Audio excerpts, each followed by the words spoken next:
It's Dr. Cassie Smith, and welcome to Back to the Basics, a simple approach to health in the modern world. I appreciate you taking the time to join me today and hopefully learn ways that could help you improve your health. The modern world has left little time to focus on health and wellness. I hope to give you some quick and simple ways to be well and live your best life. Welcome back to this week's episode of Back to the Basics. I have a very special guest on my podcast today. I was actually a guest on his podcast in Miami back in March. We repurposed it, so I think it was my episode 6 or 7. Dr. D with Biohacks. I had a lot of you reach out to me about it. We talked about a lot of things hormone. We talked about PCOS, which a ton of people related to. And so I've asked him to come back and be on our podcast today. And we're going to talk about something very interesting. We're going to kind of focus on environmental toxins. So Dr. D has devoted most of his life to the study of human potential, including a bachelor's degree in biology, a doctorate in medicine, and a master in business administration. He also did a research fellowship in general surgery and in the Metabolic Institute at the Cleveland Clinic. Dr. D and the Biohacks medical team are known for contributing advanced studies, research, and papers that continue to push the edges of medicine with profound positive results. Dr. D founded Biohacks because of his own personal journey, where he learned to successfully biohack his system in order to overcome a serious illness. From his personal wellness success, he self-funded and built the brand Biohacks. Dr. D continues to expand the Biohacks brand by doing global speaking engagements and educating the world about topics like epigenetics, human performance, longevity, hormone optimization, heart disease, and much more. So please help me welcome Dr. D to the Back to the Basics podcast. Hey, what's up? That was actually a really good intro. I don't know what did you get that from Art? That was a great intro. I love it. I'm gonna take that. That was good. I appreciate that, and thank you so much for having me here today. Yeah. So I like to start, in case people didn't hear our first interview, which if you didn't, you need to go listen to it. And I'll give you the exact episode in just a second. But I'm going to have you start by telling our guest kind of what it's like. Well, I guess tell him kind of how you got to where you are in about 5 minutes, like, you know, what prompted you to do what you're doing. And then once you get there, tell them what it's like to live in a day, you know, a day in your life. And it was episode 6, you guys. So if you didn't listen to episode 6, you need to go back and listen to it because we had tons of people. There's some great PCOS and hormone stuff in there. For sure. Yeah, that was a really good episode. And yeah, thank you for coming on to do that one with us. But yeah, so basically to where the part where you got on where you were reading my, I guess my career journey when I was at Cleveland Clinic doing research, I was feeling so bad. I was 30. I'm 39 now. And I was just feeling like tired, lethargic, sad, like couldn't concentrate. I was studying for an exam at that time, an exam you're very familiar with, USMLE Step 2. And I remember I was like stuck in the library on one page. I'm like, something's wrong with me, you know? So, and then I was doing research at the time, trying to get a spot in residency in general surgery to be a trauma surgeon. Life went a different direction. You know, fast forward a little bit, I'm getting diagnosed with depression, you know, by my own colleagues. And I'm like, I don't have depression. I'm like, I knew I didn't have dude, I'm not depressed. You're like, oh, you're different, you know, all the stuff you're telling us and da da da da da. So that's kind of like when I took a step back and, took a job doing something else. And I was like, you know what? I don't know if I want to continue medicine. And I was just like, I started doing some soul searching and I needed to get better and heal myself. And that's when I first heard the word functional medicine, or the term functional medicine. And I was like, what's this? Ended up in Brazil. My mom's from Brazil. They're huge on functional medicine over there. And sat down with some doctors, and here too in the US. And fast forward, you know, I put myself under a treatment protocol actually in Brazil. My hormones were messed up. Believe had a lot of estrogen and environmental, toxins in my body, and I remember the doc telling me, he's like, your adrenal glands are completely out of whack. He's like, your cortisol is so messed up. And so long story short, he put me on a protocol, and like 6 months later, I felt like I was back online. At this point, I'm like 31 years old, kind of going to 32 maybe. And I got super curious about functional medicine, so I started studying. And at about 35, I opened Biohacks. And here we are today, and I'm 39 today. Okay. So kind of like me. Journey.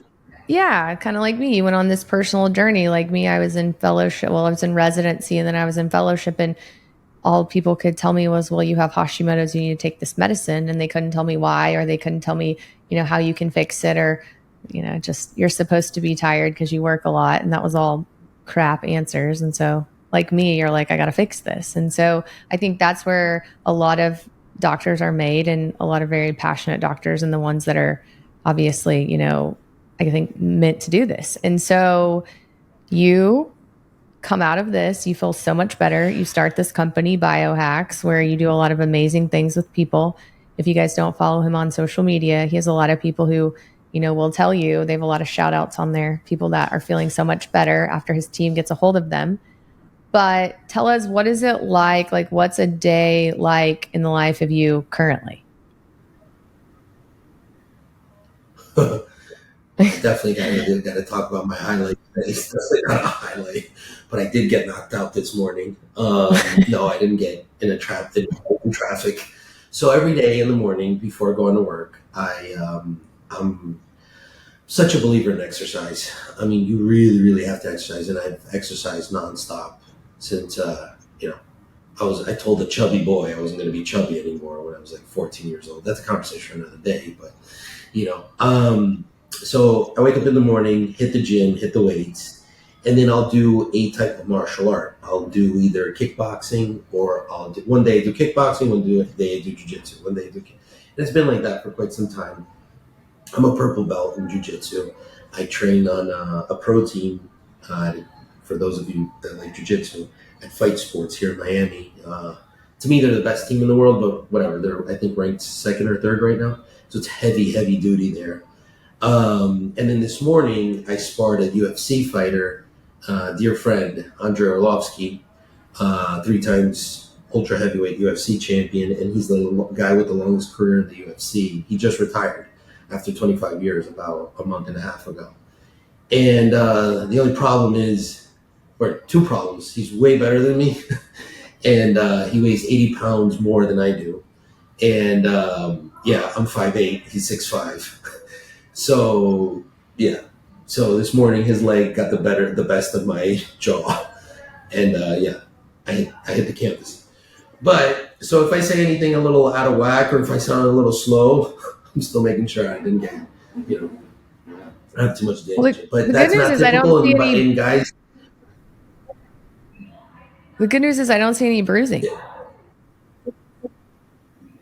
Oh, no, but that's the crazy part with the knockout, like it's, his foot landed right here behind my ear, and there's look, here are my arms. You see all these marks? These are leg kicks that would have hit me. You can't see these like slight lines? Those are all leg kicks. You know how you see the fighters protect themselves like that? Yeah. Trust me, there's marks. But yeah, so, and then I train, come to work. Around 11, I start working. I used to have a cold plunge in the office, like would cold plunge and then go straight to doing what I got to do. And then work is pretty much, I function as a health coach. I'm not a licensed physician, even though I am an MD. I actually went back. I passed my last board now in January, in the beginning of the year. And so I am contemplating going back. I got 1 year left in the hospital to get licensed. But anyways, I manage the company. I function as a health coach. I'll sit down and talk to patients, and we work with a lot of big name individuals. And and now, as you know, as my dear friend, we've been trying to build this 50 state licensed animal.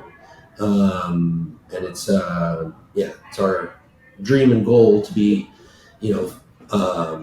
across all 50 states, which we're were there already. So yeah, function as a CEO and as a health coach on a day-to-day basis.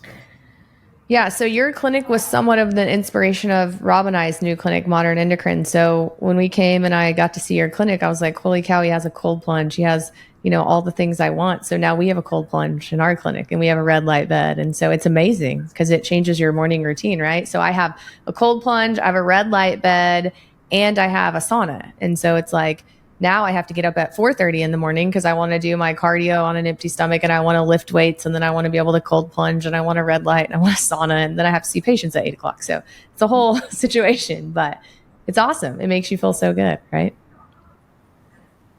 But that's what you see as like a healer, and like you're putting yourself through that, and then I don't know, patients, you might not even post about it, but they feel your energy. They know that you're about health. I mean, and it just works out. I think it just works out. Yeah, I would agree. I think that most of my patients know, that I practice what I preach. If they don't, I put it all over social media now. Not to say that I don't ever do anything bad, right? Like, I mean, I eat chocolate and peanut butter sometimes, but in general, I try to practice what I preach. And interestingly enough, we had a girl that started at our clinic about 2.5 months ago. She's an MA, and she got me a t-shirt the other day as a gift, and it says cult leader. And she said, I feel like I work for a health cult. Everyone that works here gets skinnier and healthier. And she was like, I've lost 15 pounds since I started working here just because I'm like intimidated when you walk around. Like, I don't want to be eating anything that will make you ashamed of me. And I want to like do all the things that you do. And I was like, I think that's the best. Like, I wear it. I wear it to the gym, like cult leader. Love it. I think that is, good that I'm leading by example to the point that my staff feel that way. So that's good. I think that's a huge compliment what she did. Yeah. That's awesome. Yeah. Yeah. It's such a compliment. And I try to make sure I sit outside with them at lunch. We post that, like, we try to go outside. It was very important for me at our clinic that we had an outdoor space that was covered where we could eat and see the sun and ground. Like, they wanted to put some turf and different stuff. I'm like, no, we need grass and I want sun and I want to be able to sit outside and put my feet in the grass in the sun and eat lunch, and I'm very passionate about that. Like, our staff, we go out there, we eat lunch. I tell all of them, I make a rounds like, hey, outside, let's go eat, put your feet, take your shoes off, take your socks off, feet in the grass, and so we've talked about putting a hammock and stuff out there, just trying to kind of teach them about things that not everyone knows that's actually really important to your health, right? Like, seeing the sun is important to your health and putting your feet in the ground is important to your health, right? So I've heard there's actually like in Japan, I don't know how alive this is, but it's like a routine just because like the best, like, the sun exposure of midday, right? Where you have the proper, I mean, obviously you don't want to be like a Scandinavian, you don't see sun all year and then go toast in Miami sun for 2 weeks. You're going to leave, probably with the skin issue, right? But where you catch a little bit of sun exposure. I do that with my son. I tell my parents, hey, put him, my parents take care of him. Hey, put him outside 20 minutes, no shirt in the middle of the day. It's super healthy, right? But in Japan, I've heard, I don't know the validity of this. I heard this actually at a course, actually funny enough, a functional medicine course in Brazil, that businessmen will put their arms, roll up their sleeves and put their arms outside windows to catch sun in the middle of the day in Japan. I heard this at a functional medicine course. I want to corroborate this, but it's a tradition that they have there because the sun is great. Well, I would say that, if you're seeing patients or you're doing something that taxes your mind all morning, like I start at 8 and then I'm usually done around 12:15. If you've done something where your brain has been actively working and you haven't had a break like you should, like really you should take a break every hour, right? For 10 minutes. We don't always have that privilege in medicine. Sometimes we don't even get to pee. But I will tell you that, like, if you sit outside and look at the sun, eat, have a conversation. Like, I used to go back in my office, sit at my desk, work on things, like now I try to talk to my staff, interact with them. We go outside, we put our feet in the ground, we look at the sun, we eat. And then we always walk when we're done eating. So we go for a 5 to 10 minute walk, like as a group. You feel like recharged, ready to go back to work. It's not like, oh man, I got to go to the afternoon. It's different. And so I've been very passionate about trying to do that and making my staff do it. And at first they didn't like it, but they're starting to like it. And then we also have a state-of-the-art gym right by our clinic now. Chesapeake Gym has this amazing gym in Oklahoma City. I bought them all memberships. And I said, this is not negotiable. I'm here at 5:00. Come train with me. And some of them have really done it. Now, some of them go after work. But like this morning, I had one of my MAs who showed up and she said, what are we doing? And I said, we're doing hamstrings and glutes. And she was like, oh God. But we did it, and so they're coming. And I love that because that's, she was like, I don't know what I'm doing. And I said, that's fine. I didn't either. We'll figure it out. Let's go, And so it's just not negotiable. Like we're going to practice what we preach. That is so cool. And that does sound like a cult, a really good cult, but I love it. Yeah. I want to be I'll be the second Miami the second chapter here in Miami of your cult. Okay. Sign me up. Yeah. Yep. And we also, a lot of medical offices allow people to bring food, right, to the office. So reps bring a lot of food and it's a lot of crap. And I got really mad last year. I was like, stop bringing garbage to my clinic, like fried stuff, and so they all know now. They have a rule. Like if you bring food to my clinic, it better be healthy. I get, sometimes my staff aren't super happy about it, but I actually had 2 of them say to me last week, since you stopped letting people bring crap, I don't feel bad in the afternoon anymore. I'm like, yeah, because you're eating nutritious food. Like you're not eating a bunch of garbage, you're eating good food, you're sitting outside, you're looking at the sun, you're going for a walk. Like these are things your body naturally needs. And so it's just, that's what we're going to do. At least when you're in my house, that's what we're going to do. When you go home, you can do what you want. But when you're at Modern Endocrine, that's what we're going to do. Tell you something, it's, creating that culture, especially like for the entrepreneurs out there. This week, I gave a big talk almost in front of 3,000 people. And I was the only medical person. It was all just, entrepreneurs. I was speaking about high performance and so forth. And I got a question from somebody in the crowd on culture and wellness, how to instill wellness into the company culture and how it'll affect leadership. So as you were saying all this right now, I like literally would have been like such a good answer and like a true example at this conference. And I'm sure there's people listening to this that might have that question, wellness and leadership and culture, those avenues. Or even if you haven't thought about this, if you're an entrepreneur, if you're in some kind of leadership position, I am such a believer of you starting some form of wellness program, like, what Dr. Cassie's talking about now, just with like, hey, let's go for a walk together, gym membership. And look at that, she has staff recognizing that, giving her a shirt, hey, the cult leader, but with like all these nice things. And I am sure, Cassie or Dr. Cassie, that your team, the camaraderie amongst them, all the HR, whoever's controlling your HR is not going to have much to do because it'll be good because there's not going to be, and the team will grow. Do you like what you've heard so far? If so, Modern Endocrine is now able to provide telehealth services in 8 states, including Arizona, Nevada, Oklahoma, Texas, Ohio, Illinois, Michigan, and Georgia. If you would like to become a patient, visit our website at www.modern-endocrine.com/contact. You can also email us at hello@modern-endocrine.com or call our office at 405-286-1571 to schedule an appointment. Please note, we no longer accept insurance for new patients. However, we do have customizable membership programs available. Your first visit will include a detailed intake, and lab orders will be provided to further assist us in developing your 10 stages to ultimate health plan. We do offer discounted lab rates with a nationwide lab service. And now back to the show. Well, hopefully. And we are hiring, by the way. So if you're listening, I need an MA and/or an LPN, front desk person.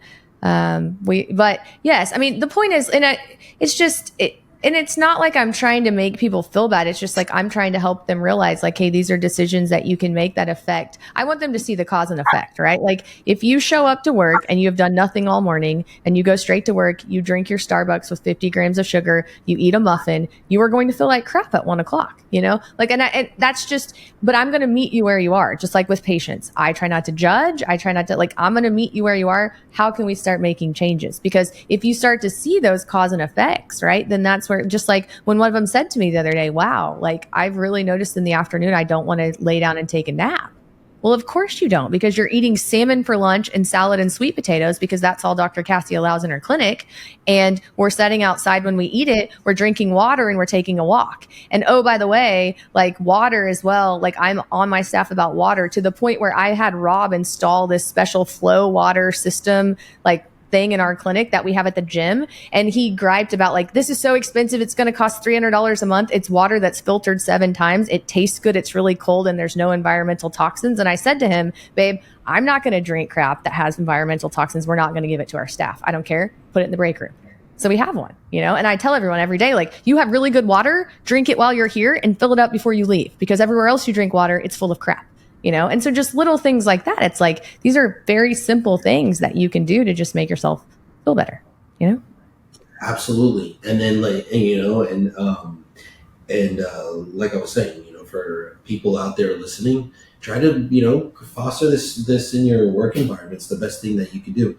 We've taken some initiatives. Our building here is a little different. I couldn't even, and eat lunchtime out here in Miami, you're going to sweat bullets. I take my phone calls outside. What I'll do, get on my cell phone and I go for a walk.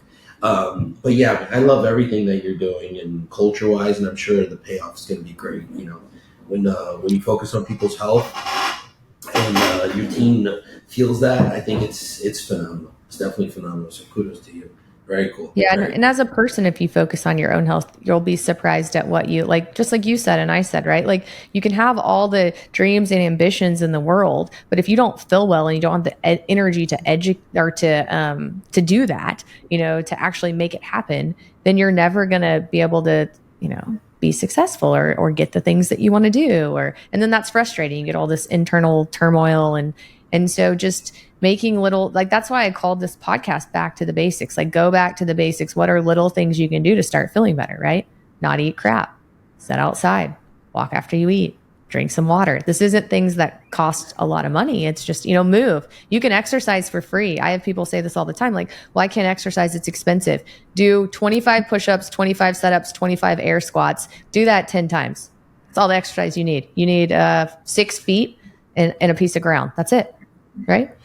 100%. And then even like if you're at your own company and take your lunch breaks different, follow Dr. Cassie's advice, do it, go outside. Even if you do it by yourself, pretty soon you'll have your own cult in whatever company you're at, right? Yeah. So the water thing. So let's talk about this. So environmental toxins, endocrine disruptors. This is like a big thing right now. And you guys have been in this space for a little bit, and you're very focused on environmental toxins and endocrine disruptors, because ultimately that ends up affecting hormones. Like, I see it, you see it. It just affects our health in general. So give me kind of your spiel on environmental toxins. Like, what do you see? Where do they come from? How do we get rid of them? Do they affect your hormones? Yeah. So, I mean, there's a whole group of them called endocrine disruptors, right? And things like BPAs and so on and so forth, they're all there. And then if you go in the, it's all there. It's documented, so in the United States toxic chemical inventory, there's about 30,000 chemicals. Okay. There's about 30,000 chemicals in the United States toxic inventory. So they actually have a little inventory of the chemicals that they've, identified. And then, but we don't have studies, not even for 3,000 of them, which is nuts. That's right there. That's a fact. Go look this up. So right there, it's like, we're being exposed to a bunch of stuff, and a lot of it, we don't really even know the what it's doing to us. And then there's families of these different chemicals, right? There's the endocrine disruptors, which, that's all the damage control you got to go do, right? Dr. Cassie. As the best endocrinologist in the world, in my opinion.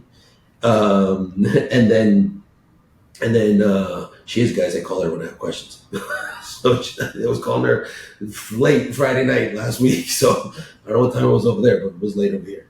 So, and then, look, you have, toxic halides, right? The fluoride, the chloride, bromide, all that's displacing iodine in your thyroid, right? Causing issues coming out of your shower heads. That's another cheap initiative, guys. Go freaking change your shower filters. Like it's cheap. I don't know, 30, $40. You install it there in between your shower head, and I'm not the best handyman in the world. My wife will tell you, but whatever. You do something there, and the water comes out different. Just buy the thing, So a lot, we're surrounded by these environmental toxins that displace neurotransmitters, displace hormones, displace iodine, displace whatever. And then all of a sudden it's like, oh, I don't feel well. Yeah, you don't feel well because you're being exposed to all these surreptitious agents and they're hurting your health. They're destroying your biochemistry and you just don't know. And then you think you're eating natural. You think you're living in a natural world, and that's what I was telling you before the podcast. A lot of our clients are like, oh, or patients, they're like, oh, I like to be natural. I'm like, hello, this isn't natural anymore. I'm sorry to tell you. 1970s, the first agricultural revolution with the pesticides. 2000s, the GMOs, and now they're 3D printing food, vertical farming, blah, blah, blah, blah, blah, blah, blah, all this stuff. And then it's like, okay. And there you go. Now you're left with all your ailments, So, I can go on and on this, but we do blood work to find these things, don't let me get started on excitotoxins with the kids. The MSG and the glutamate, the red 40, yellow 6, all that stuff. And, but anyways, I keep going on and on. But which is all found in food, right? Where are kids getting all this? Mostly food, correct? Yeah, those food additives and the dyes and all that garbage, that stuff right there. This is such a complex topic. We'll talk on this forever. But, just a few families of toxins that I've mentioned today, like the toxic halides, endocrine disruptors, the excitotoxins. Honestly, that's kind of my favorite one. It's not favorite, obviously, but it's the one that's it's like low-hanging fruit, because if you get rid of some of these excitotoxins for kids, it's such a difference in these kids, man. Such a difference. Try removing the, yellow 6, blue 7, red 40, all that garbage. I'll give you an example. I just thought about this. Remember, that protein powder, what is it called? Optimum Nutrition. I used to be obsessed with that, in undergrad. Oh my God, it would save me, my money to go buy Optimum Nutrition protein powder. Me and you were into fitness, right? We like to be fit, whatever. So, I was working out so much in undergrad, whatever, and I would save my money to buy that Optimum Nutrition stuff. Now, I've gone back, and I actually throw it up in some of my seminars. I'm like, look at this protein powder. I was obsessed with this. Drank it for years. With the goal to make more muscle. But at the same time, Optimum Nutrition, that specific one, is full of red 40. Red 40 causes a bunch of issues. It can cause issues on the neuropsychiatric side, but it's an endocrine disruptor as well. It actually lowers your level of testosterone. So wait a minute, I'm drinking a protein powder to help me to gain more muscle, but then I'm destroying a hormone, or I'm helping to destroy a hormone, or I'm putting a molecule in my body that is not conducive for the health of that hormone. And then you see what I'm saying? It's it's a freaking makes no sense. So yeah, it's a beautiful topic. I love this topic. So why do you think red 40 is legal in the United States then? Why are we allowing them to put red 40 in food? It's for shareholders, it's you can't it's like big pharma, it's big food, big metal, right? In in the surgical space. Those companies are all doing what they do. They're making money for their shareholders, and we'd like to believe that the people and at the head of those companies have good intentions at heart, but at the end of the day, they need to return their shareholders, investments, and that's what they're doing. And there's plenty of documentation where a lot of these chemicals are not good for us. And they keep doing it, and that's why I follow. For example, a nice organization that I really like following them. They're private, and it's a bunch of attorneys that document this stuff. They take these guys to court. They write petitions to the EPA and so forth. It's an organization called the Center for Food Safety. I read their newsletters. Really, really good. I really like those guys. I even make some donations every once in a while to them, etc. So Center for Food Safety is really cool. And they talk about hey man, here are some of the studies. Why are we allowing this stuff? And it still continues. So, So plastics, they're a no, correct? For everyone listening out there, if you have plastic Tupperware in your house and you're heating up plastic, you are oh, cooking in plastic, you need to throw it away, correct? oh my, Especially what kills me is when I see kids eating out of this, right? We've got little kid containers that are plastic, mom's heating stuff up, keeping it in the fridge. All the plastic needs to go, people. It all got thrown away from my house. But then the other thing is like when you go out to eat, right? If you take food home, they're giving it to you in plastic. So you're eating God knows what from the restaurant and then plastic. So that's one of my big pet peeves, right? If you want to get healthy, throw the plastic away, correct? Get glass. 100%. And we can see it in people's blood. The blood work that we do, we see that. And then I'm going to tell you something else. I can't remember the exact statistic now, so I don't want to butcher it. But there's a study, I've seen this study on moms that take baby bottles of boys and they stick the baby bottle in a microwave and it's plastic. And the estrogen, like the ratios, I don't remember. I will butcher it. I haven't seen this in probably 2-3 years. But I know when I like first was aware of the study, I'm like, this is nuts. You're like really, really, it's something you should definitely not do. Definitely shouldn't do that. Microwave plastic, yeah. And then fluoride. Your wife talks a lot about fluoride. I love your wife. She's a holistic dentist. And so she's, out there trying to educate the world about that. So tell everyone about fluoride. So, I'll do my best because, last week she dragged me, not dragged me. It was an absolute pleasure actually to be there. But I went to a biological dentistry conference in Washington, D.C., which was phenomenal. And I was really impressed with some of the stuff I saw there. But so they were giving a presentation there on what our regulatory agencies consider the minimal effect of fluoride. I forgot what it's called, skeletal fluorosis, I believe. It has to turn into, I believe, what is it? Malignant skeletal fluorosis. It has a funny name, which is like the point where fluoride is bad for you. It has to turn into that for them to be like, oh, that was too much fluoride, right? And it's basically, a person that's like crippled, their skeleton's like falling apart.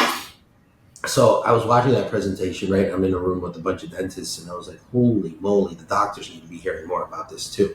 Because I'm sure somewhere in between that condition where our regulatory agencies say, okay, that's a little too much fluoride, to the point where, somewhere in between, people are having symptoms of excessive fluoride, and then they'll show like a busted enamel, like bad teeth, etc. It's like, oh no, that's cosmetic. Cases where our regulatory agencies have said, no, that's cosmetic, that's fine. And the crazy part too is, which I didn't know this, I learned this last weekend with her, was the amount that a toddler or a young child should be putting of toothpaste on their toothpaste with the tolerable level, quote unquote, that they say of fluoride is super, super small. It's like a grain of rice. I believe they use the example of a grain of rice. That's the amount of toothpaste a kid, and I forgot the age range, that could take of fluoride, according to our regulatory agencies. But we know what kids do, and I did, and maybe you did, put a bunch of toothpaste on that thing, and then they swallow that stuff.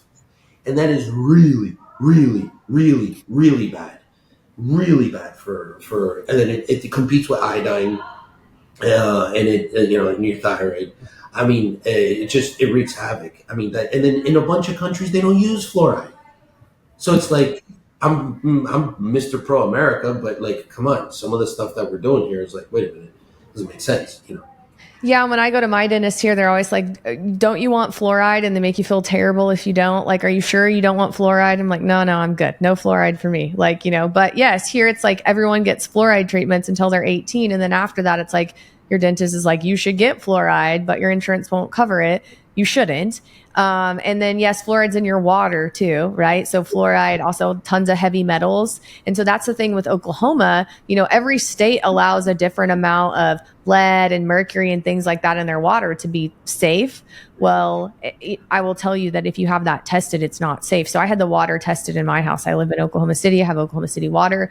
I had a company come out and test the water in my house. And I had a company come out and test the water in my fridge after it's been filtered. Both of them were toxic, like toxic levels of what I consider toxic. Maybe not what the government tells you is toxic, but I don't want to drink that, And so lead, mercury, fluoride, all these things, right? And so I had a system put on my house, which cleans all the water before it comes in. So I don't even have to worry about the fluoride coming from my shower head because it's getting cleaned in my garage before it gets here. Same thing with that thing in my office. That's why I put that 7 times filtered system in my office for people to drink out of. I would never drink water out of a faucet in Oklahoma or anywhere, quite frankly, because of the heavy metals. And you see it too, right? Like if you start looking at people's lead levels and mercury levels and things like that, organic acid testing, it's through the roof. And those things are neurotoxins, right? And then we wonder why people are like, oh, I'm depressed. I don't feel good. I have this weird tingling sensation. Well, no kidding. Because you're brushing your teeth with a ton of fluoride toothpaste. Your dentist has told you to lather it all over your teeth. And then you've got all these heavy metals you're drinking, right? Absolutely. I mean, and it does affect your neurotransmitters. That's a conversation that, we live in a time where people are, so big on mental health. Well, why don't we start talking about the things that affect, especially those 50 main neurotransmitters in your brain, like aluminum, for example. And aluminum displaces GABA, right, in your brain. And shoot, if you don't have good levels of GABA, that's a bit of a problem, right? So, and I definitely suggest that people take inventory and understand this topic a little bit better and take inventory in their homes of the amount of, look at these different topics that we're talking about, the fluoride. I mean, it just maybe do your own research, but maybe understand what fluoride's doing to you. Look at the other toxic halides, right? The chloride, the bromide, it's in bread. Bromide's in bread. It's a problem. It's a big problem. Yeah, look at your cleaning supplies, people. Most of them are awful. Cleaning supplies are terrible. There are some good companies out there, but I mean, I don't allow normal cleaning supplies in my house, right? I use some Branch Basics. I use 7th generation laundry detergent, deodorant, soaps, face washes, makeup, perfume, all these things are just think about just take inventory of when you get out of the shower in the morning, all the things you put on your body. Most of us girls, we're putting lotion on, we're putting perfume on, we're putting deodorant, we're putting, some of you are putting 3 layers of makeup that has God knows what in it. Not to mention after you wash your face, you do a toner and you do a serum and all these things are probably full of chemicals, right? And then you put on your clothes that you washed with Tide that has multiple things that's been known to cause cancer. And, we just allow that to happen too. And so that stuff adds up over time, right? Because as we get older, our liver collects all these toxins and we only have so much glutathione. And so our liver's like, okay. And by the way, if you're B12 or if you have a methyl deficiency, right? If you have MTHFR, to undergo phase 1 and phase 2 detoxification in your liver, you need methylated B vitamins along with glutathione, right? So you've got MTHFR, so your methylated B vitamins are jacked. Not to mention that most people can't absorb it from their gut anyways because their gut's trash because of all the crap that we eat. And then so everything gets to your liver and your liver's like, all right, well, you want me to process this and get rid of it, but I have no substrate to do that. I have no gas. I have no oil. I have nothing. So you've just given me this giant pile of crap that you would like for me to run through 3 different detoxification processes. And I don't have glutathione and I don't have methylated B vitamins. So it just sets, right? And it recirculates or it sticks in your liver. And we have people that get fatty liver or it displaces GABA, and we have people who are depressed. And then we wonder why people walk around and feel like crap. It's very simple. You've got to sweat and you've got to poop and you've got to have glutathione to detoxify, right? 100%. And I love that you brought up the solution to, I mean, number one is get away from the toxins, right? You mentioned Tide and like the dry cleaning industry. We see a lot in people's the immune tests that we do here. We use either Vibrant or we use another company called Cyrex with the CYREX.com or .org, whatever it is. But we'll see like tetrachloroethylene and things like that in their blood, and they're like, "Where's this coming from?" Right? Or stuff coming from their makeup, etc. And you're talking about water. I just remembered one that's actually really popular now, in one of the politicians and running these campaigns has been talking about it, which is atrazine. Right, atrazine is a chemical that their studies shows that it affects sexuality even. And it's all over U.S. water. If you're driving a car, I hope you didn't have a crash right now, or that I didn't shock you too much. But yes, I did say that. If you're listening to the podcast, like, what did you just say? Yes, look it up. Don't take my word for it.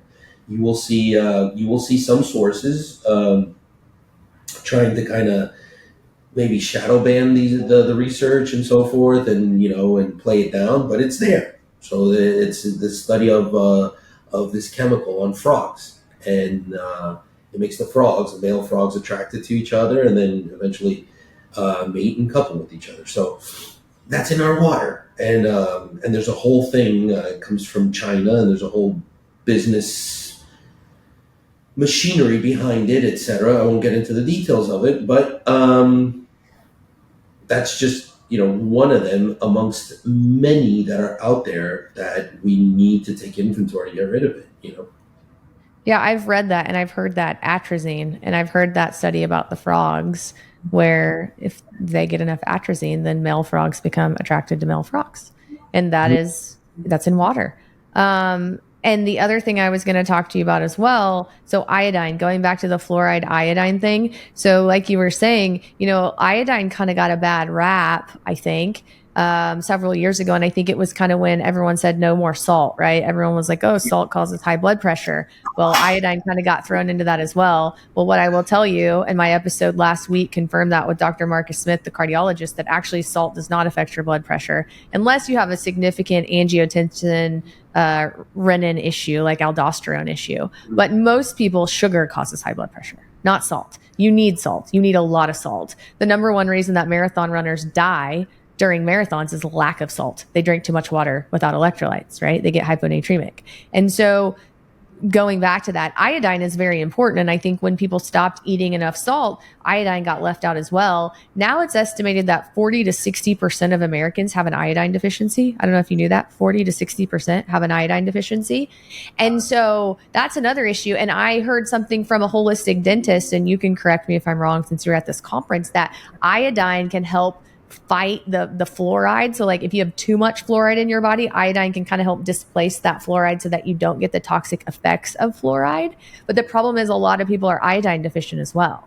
And so I actually know a holistic dentist here in Oklahoma City who's my patient, who was telling me about this. And like, she wants her iodine level super high, like 300. She's like, I want them high. I don't care because I want all that fluoride to be displaced. So look, I just picked up it's right here, Dan Brownstein. He's like one of the goats of iodine. He publishes a lot of studies and stuff with iodine. I like this a lot. Yeah, and iodine, not only, I think it has to do with its molecular weight.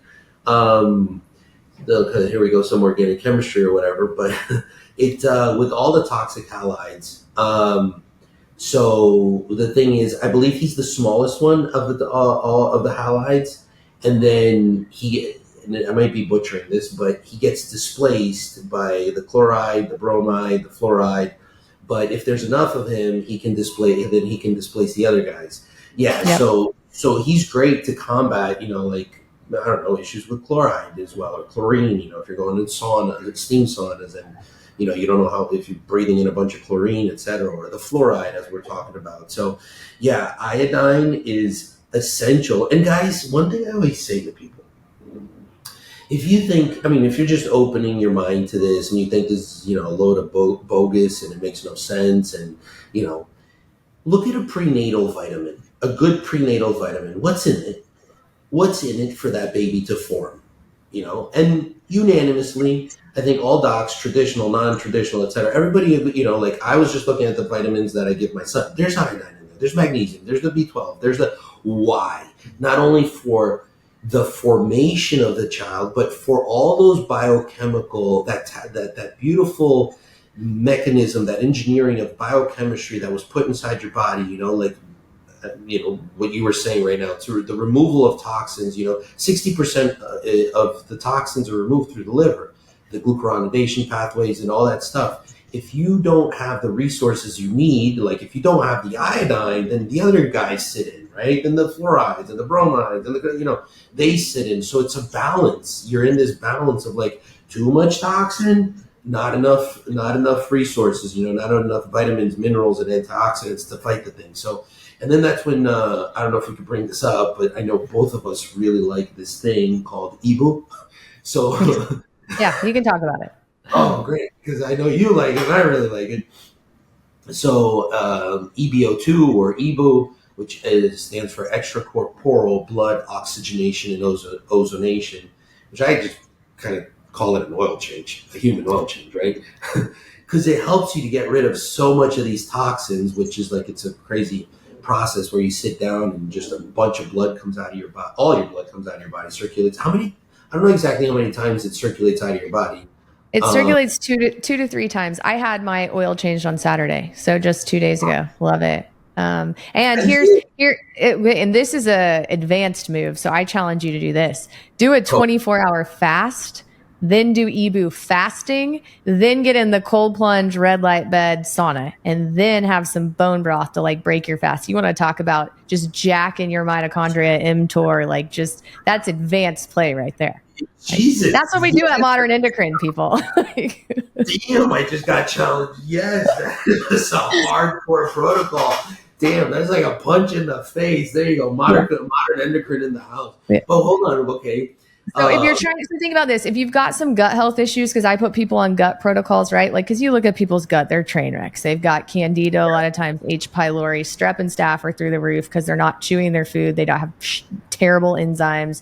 They've got overgrowth, SBO, Klebsiella, all, if you start killing a bunch of that at once, people feel terrible. They hate you. They don't want to do it. Yeah.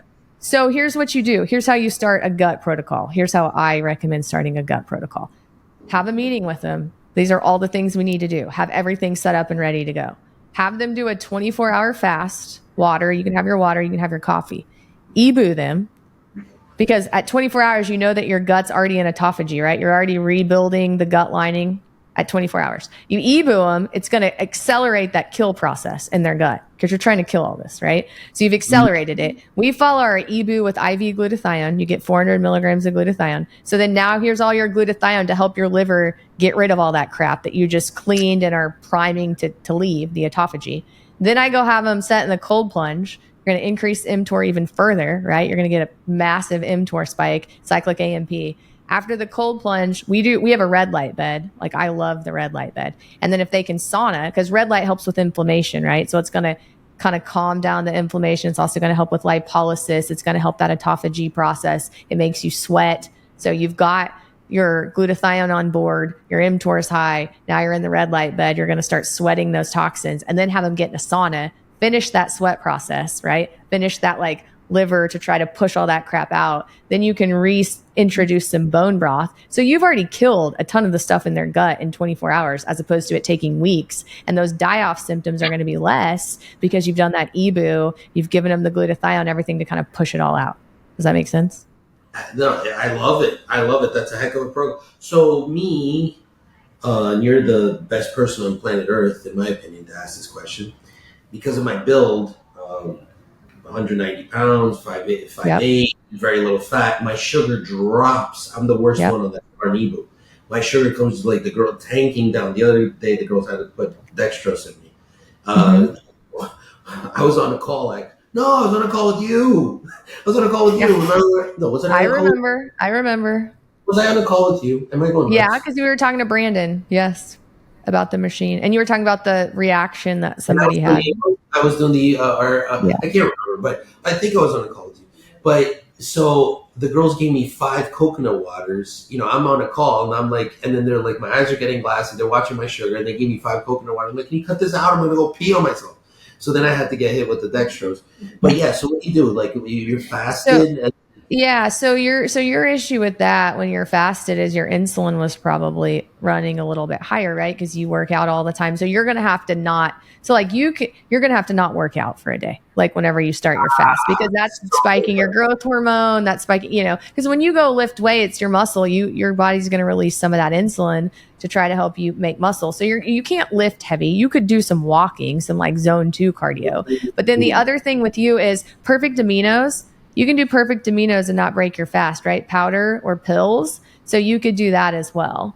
But you just need to make sure that you get a really, really, really solid meal in before you start your fast. So like for you probably need 60 or 70 grams of protein. You probably need 100 grams of good carbs, sweet potatoes, some fruit, maybe, good. And then some fat. You need to get a lot of fat, like a whole avocado, 50, 60 grams of fat.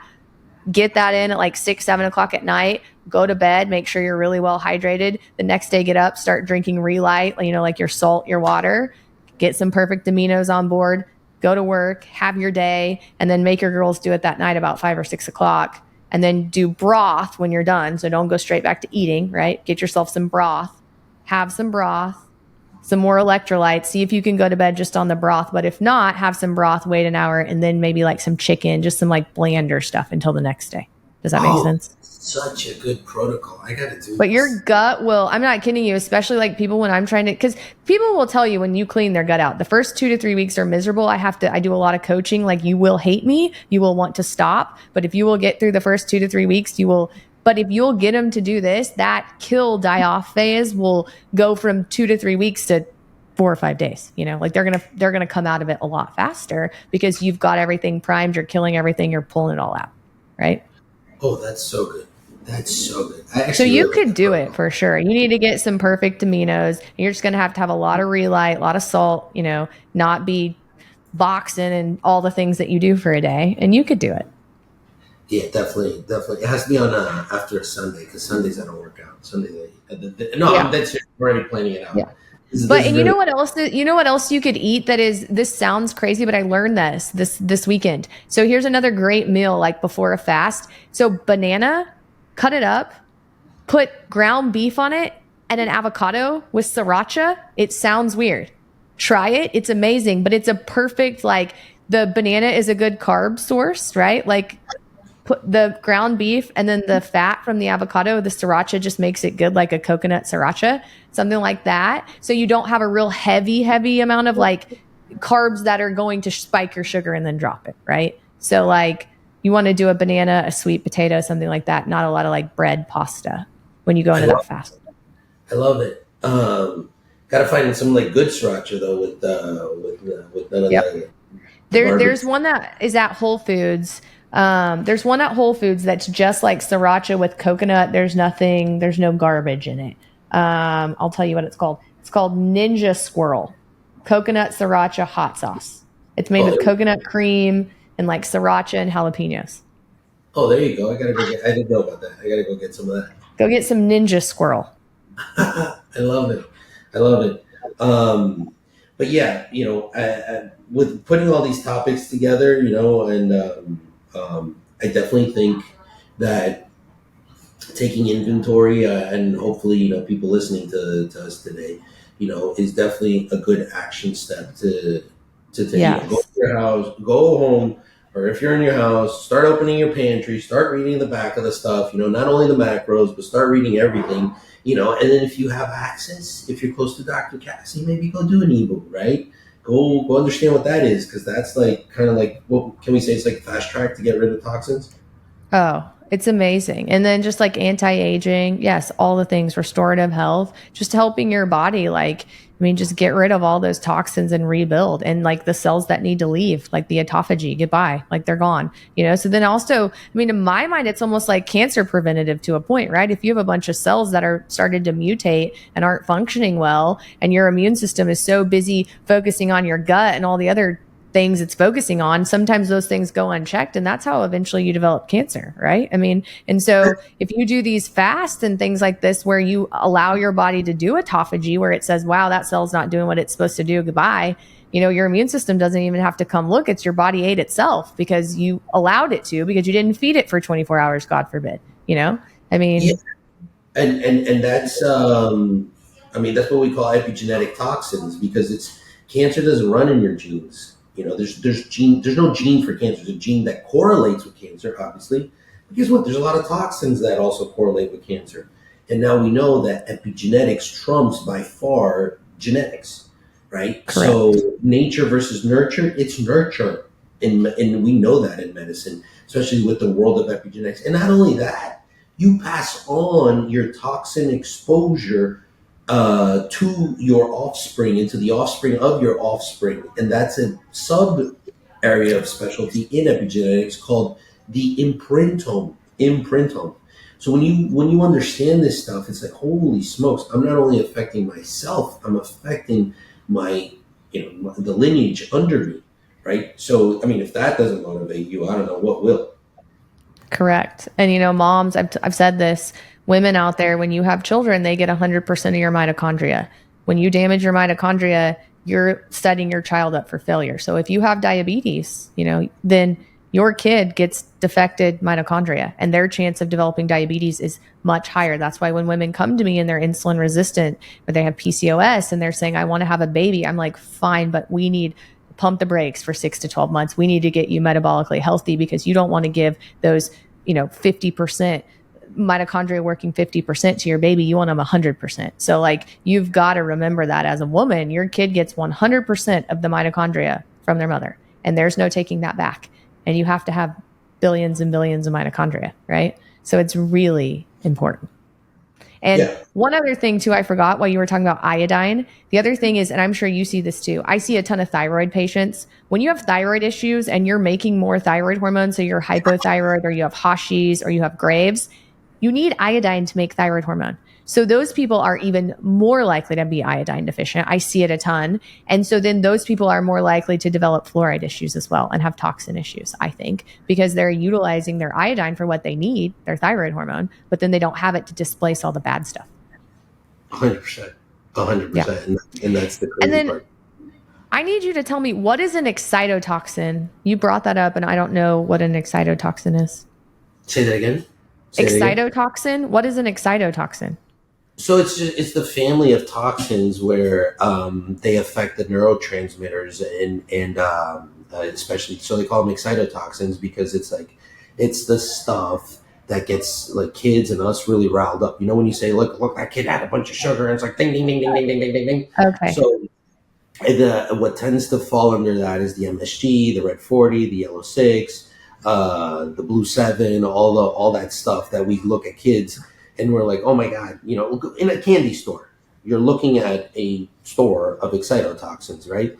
And for the same reason of that kid being hyperactive, et cetera, is that we don't obviously, but others do put them on the Adderalls and the amphetamines and so forth to get them to, atomoxetine or whatever you're going to use, the Ritalin, to get them to sit down. But it's like, why don't you remove the excitotoxins first from their life, Yeah, and then we give kids medicine like that, and then we put them in a typical school where we expect children to sit for 8 hours and go outside once and read books and not move. And then we wonder why kids have issues with learning disabilities, and mood issues, correct? Like, this is what drives me insane. So we feed our kids so most kids in this country eat Pop-Tarts and cereal for breakfast, right? Huge issue. And then we send them to school, and then they've had all of these excitotoxins in their food. So what do they want to do? They want to move around. They want to be fidgety. But we expect them to sit there, because God forbid we allow people to actually like move around and exercise every hour like we're supposed to. And so then they get in trouble, right? And then they're known as the bad kid. And so then they get medicated, and then they feel worse. And so then it's just like the schooling system is just setting people up to fail too. It's just like these poor kids, like, of course they're going to act like, they're going to have behavior issues, because first of all, you started feeding them the wrong thing in the morning. It's just there. And then they go to school and eat lunch. And what do we feed kids at school here? We give them, whole milk and Pop-Tarts and cereal. And it's just, that in itself drives me insane. Like, you wonder why kids act like this and have so many learning disabilities. Autism, like, I heard a statistic that autism used to be like 1 in 1,000 kids, and now it's like 1 in 50 or something crazy like that. Well, do they really have autism, or do they have Red 40 and excitotoxins and terrible people that are actually actually trying to diagnose them and teach them how to live life? Like, So, according to the CDC, in 1970, 1 in 10,000 kids was autistic. In up until 2022 or 2023, I'm not listening. I might be off by 1 year. It was 1 in 52 kids, and in the state of New Jersey, 1 in 23 boys was autistic. But now it just got updated in 2022 or 2023 to 1 in 36. yeah. So it makes no sense. It makes no sense. And yesterday, I like I alluded to, I did a pretty big seminar. And when I got off the stage, some parents came up to me and they invited me on their podcast because they said they wanted to fact check me. And I said, why do you want to fact check me? And they're like, in regards to what you said about autism. I said, okay. And then they said, we actually think autism is the evolution of the species. So I was like, whoa, whoa, whoa, whoa, whoa, whoa. I mean, and that's wrong to think, how about those kids that will never write a book, will never use the bathroom by themselves, will never be able to send a text message, because there's high functioning autistic kids. But how about the lower? And when these guys told me, I was like, respectfully, I'm not going on your podcast. I'm like, fact check me about what? It's on the CDC. I didn't even say what's causing it. I didn't presume. I didn't say anything like that. I didn't, bring any I didn't refer to any cause. So, I mean, yeah, we definitely. I'll refer to all the causes: food, toxins, environment. I mean, that's the cause, like you just said, and then unfortunately we also don't allow people to be in environments where they can thrive. Like, schools are so just, generic, and not everyone learns the same way either. And so that's the other thing I hate for kids these days. It's like, some kids want to be outside. Like, there should be schools where you go to a farm and you learn how to do math by counting eggs. Like, go get those eggs over there from that chicken. Let's add them to, this thing that you went and picked up over there. Like, let's go do things outside. Let's get in a kitchen and let's measure things and learn how to do fractions by measuring and cook. And instead of just sitting there on our asses and being lazy, and let's teach people skills for life as well. But we don't do that here. And then when kids are, maybe not learning in that environment, then we label them as bad kids instead of actually like, okay, well, maybe we should figure out how this person learns, and then we try to give them medicine that makes them feel terrible. And it's just, it's ridiculous. Like, it is ridiculous. 100%. 100%. I totally agree. But we got to start with what we're feeding them. We really do. Like, as a parent, if you're a parent listening to this and your kid is struggling and your kid is eating Pop-Tarts and cereal and Red 40, or you don't even know what your kid is eating, then let's start right there. Like, feed them a nutritious breakfast, give them boiled eggs, give them beef jerky. I don't care what you give them, but give them some protein that doesn't have a bunch of crap in it. Some avocado, berry, something, right? Some Greek yogurt that's not flavored, but start there. Go back to the basics. Give them water, make sure they're sleeping, give them some good food before you medicate them and treat them like a bad kid. Like that pisses me off. Yeah. And then let me tell you something else. What I would do with my own little guy, I got a little 2-year-old and change, 2 and 3 months, go to the farm. Get them food from the farm, nutritious food from the farm. And I don't want to be that dad that's like, oh, my kid, bro, my son is talking like full-blown conversations. He wasn't even 2. He was 1 year and 11 months. We were sitting at a table and there was a few strangers at the table at a pretty loud, hyped-up restaurant here in Miami. And we at home we had taught him, how to do raise the glass and, do a little cheer. And, he goes, cheers. He stopped the table at a year and maybe call it 11 or 10 months, and he raises the glass and he starts pointing to people to cheer on the social. That was the biggest A+ straight A report card that kid could give me. I'm like, look at his social intelligence. And my CFO had just flown in, which he did not know. And he turns to my CFO because he was distracted. Everybody had raised their glass already. There's 12 people at the table, right? He turns to my CFO. He's like, man, you raise, cheers. And he's looking at him as this little baby. And the baby doesn't, look, how cool is that? But then again, we've taken every freaking measure all the way from the water he showers, the water he drinks, everything we've spoken of. This baby is running on the top of the top stuff, and I think parents out there listening, take care of your kids, because that's the most precious gift we have. I agree. Well, thank you for agreeing to come on and chat with us about toxins and just life in general. We're going to link all of your stuff in the show notes if you guys are in Florida. I know a lot of you reach out to me. I don't have a license in Florida yet. So Biohacks is in Miami, and I've given you guys some of his contact information. We'll link it all. I end the podcast with 3 questions. So they're just quick questions. I just like to do this. And so don't overthink it. But what is one food that is the most nutritious and why? One food that is the most nutritious and why?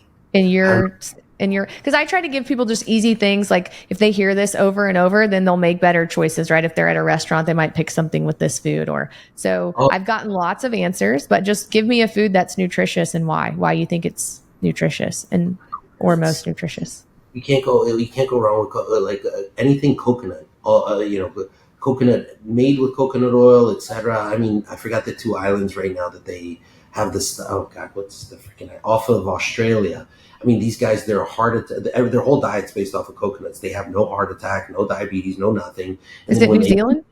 No, it's off. No. I was just going to say, when they moved to New Zealand, it's a tiny, tiny island. 2 tiny islands. Everything's based off of coconuts. The oils are great. Coconuts are phenomenal. Okay, I haven't gotten coconut. I like that. So coconut oils, guys, coconut in general. Okay, what is one thing that anyone can do as far as like a health tip that's free? One thing that anyone could do that's free that would help their health. Bro, the biggest thing is do what we've been saying the whole podcast. Go clean your pantry. Okay. Get rid of toxins. Get rid of toxins. That's easy. And then the last one is, what is one thing you wish you would have known about your health and done differently 15 years ago? I wish I would have known about my hormones and how hormones can help just me to be a high performer and helping my longevity. I would have definitely taken care of that, and I wouldn't have had the crash I had at 30. When you say hormones, do you mean like testosterone? Do you mean thyroid? What do you mean? I'm talking about hormone health. To me, hormones just don't do anything. They're hormones. Just don't touch. But I wish I would have understood that as a 25-year-old. I wish I was doing blood work and checking my hormones. As a 26, 27, 28. I really you just hit a strong point for me, because that's where I have my issues. Yeah, I would agree. If you're in your 20s or even your early 30s and you're listening to this podcast and you've never had blood work done, you have no idea what your vitamin D level is your thyroid functioning, what are your hormones? Go look under the hood. Like, it's not going to hurt anything. Best case scenario, everything's optimized, right? But worst case scenario, you find some pretty significant things that you can fix before you hit a wall, like Dr. D and I did, because eventually life will take its toll, right? Like, the body keeps the score. I don't know if anyone's ever read that book, but it does. And eventually, no matter how, if you guys look at Dr. D on Instagram, you look at him, you think, wow, like, he's this big muscular guy. He's doing all these crazy things. Like, there's no way, he's on it. There's no way he's ever hitting the wall. He hit the wall. Like, the body keeps the score, no matter how great you are. And so I would agree with that. Like, if you're listening to this and you don't know just generally, what is your liver function? What is your insulin? What is your cortisol? What's your testosterone, estrogen? Like, you need to know these things. Like, take initiative. And if you go to a doctor and they say, you don't need to know this, you're healthy or you're young, find a different doctor. Like, right. Find a different doctor, please, God. And if you're in the 10 states that Modern Endocrine has a license in, we're happy to see you virtually. You don't have to come to the clinic. But, like, you need somebody to provide you with this information, because the best thing you can do for your health is just being empowered with information. Right? Amen. I love it. Okay. Well, thank you guys for joining me on this episode of Back to the Basics. If you liked what we had to say, please share this podcast. I'm sure you know people that it could benefit. Make sure that you follow Dr. D. Do me a favor and leave me a review if you do like this podcast. I would love a review. And then we'll see you next week on Back to the Basics. The information presented, including any materials discussed, referenced, or linked within this podcast, are for general educational purposes only, not the practice of medicine. No doctor-patient relationship is formed from you listening to this podcast or utilizing any of the information provided. I am a doctor, but I am not talking to you as your doctor. The information provided is not intended to diagnose or treat health problems, or take the place of the professional medical care provided by your doctor. If you are experiencing any health problems, including problems you believe have been touched upon in any respect within this podcast, you should consult your doctor about the problems without delay.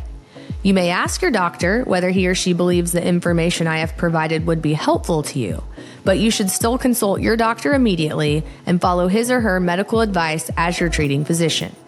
I'm just here to provide you basic knowledge about the issues we discuss so you are more aware of them and can better discuss them with your doctor. That's why we call it Back to the Basics. Join me on the next episode as we continue our journey.